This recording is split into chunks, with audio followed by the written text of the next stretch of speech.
Well, let's begin at the White House, where this hour, President Trump is scheduled to meet with NATO Secretary General Mark Rutte ahead of an expected announcement on Russia. Now, just yesterday, the president teased that he's planning to send Patriot missiles to Ukraine. Watch. The European Union is paying for it. We're not paying anything for it, but we will send it. It'll be business for us, and we will send them Patriots, which they desperately need, because Putin is really surprised a lot of people. He talks nice, and then he bombs everybody in the evening. CBS News correspondent Natalie Brand is at the White House tracking this for us this morning. Natalie, good morning to you once again. Talk to us about this big announcement we expect to be made today. Good morning, Errol. Well, the White House still has not revealed any details around the specifics of this announcement because we are expecting to hear it from the president himself and likely around the timing of this meeting with the NATO Secretary General, which is scheduled for this hour. And at this point, it remains closed to the press, but that, of course, could change. So stay tuned to those details soon. But what we do know is that clip that you played, the president confirming that additional Patriot air defense systems will be sent to Ukraine. We know that's something that Ukraine's president has been pushing for as he requests additional assistance, military assistance from the U.S. and NATO allies. You also heard the president say that the cost would be reimbursed by the European Union. So we can expect to hear more about that.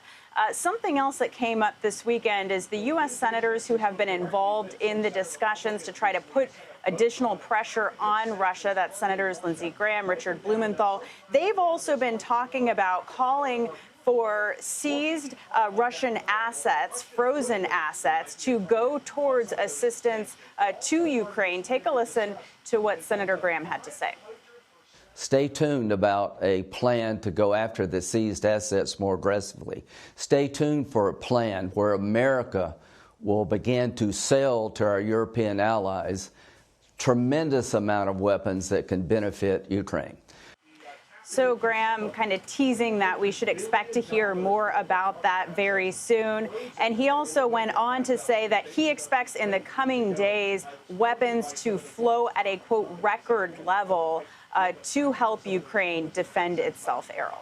And Natalie, when we add that together, the president criticizing Putin, saying he'll get weapons to Ukraine through Europe, and now you have really calls from both sides of the aisle in Congress to support a Russia sanctions bill. What's the bigger picture here on where this turn of tone is coming from?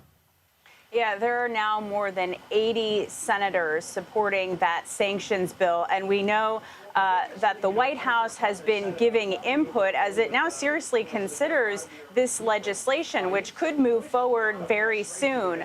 That bill, co-introduced by Graham and Blumenthal, would impose 500% tariffs on countries that buy Russian oil, such as China, for instance, India, Brazil. And so we know that what the president has wanted, what the administration has wanted, is increased flexibility around the levers that could be used in that bill. It seems like they are working together to make that happen. And Senate Majority Leader John Thune signaling that this could potentially go to the floor before August recess, Errol. Wow. All right, Natalie Brand with all the latest. We'll stay close to you as soon as we know more about that big announcement. Natalie, thank you. CBS News senior national security correspondent Charlie D'Agata is at the Pentagon and joins us now with more on all of this. Good morning to you, Charlie. So we've actually just learned President Zelensky met with President Trump's envoy to Ukraine to discuss these potential air defenses the president says is being sold via Europe. What more do we know about that deal? Well, I mean, Zelensky posted on X not long ago that this is about meeting to discuss what he called the path to peace, strengthening Ukraine's air defenses, joint production and procurement of weapons in collaboration with Europe. And that last part is key because President Zelensky has been saying all along that, look, we will do business with Europe. We'll purchase those weapons if we have to in terms of procurement. And now it looks like NATO partners are being encouraged to supply Ukraine with weapons, specifically air defense weapons like the Patriot defense systems that we've been talking about for so long.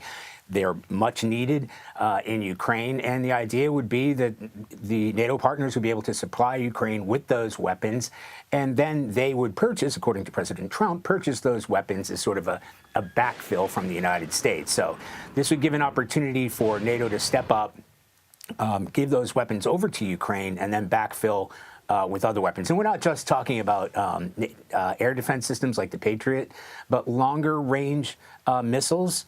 They're also under discussion. And, of course, as we always hear, artillery. The Europeans still have artillery that they can supply Ukraine with, and so does the United States in terms of backfilling that artillery both to Ukraine and to NATO partners. Yeah, and we have to remember that in the background of all this, we've seen the increasing drone and aerial attacks by Russia on Ukraine. Senator Lindsey Graham discussed military assets with Margaret Brennan on Face the Nation. We played a clip of that earlier. Let's just play a bit more of that conversation.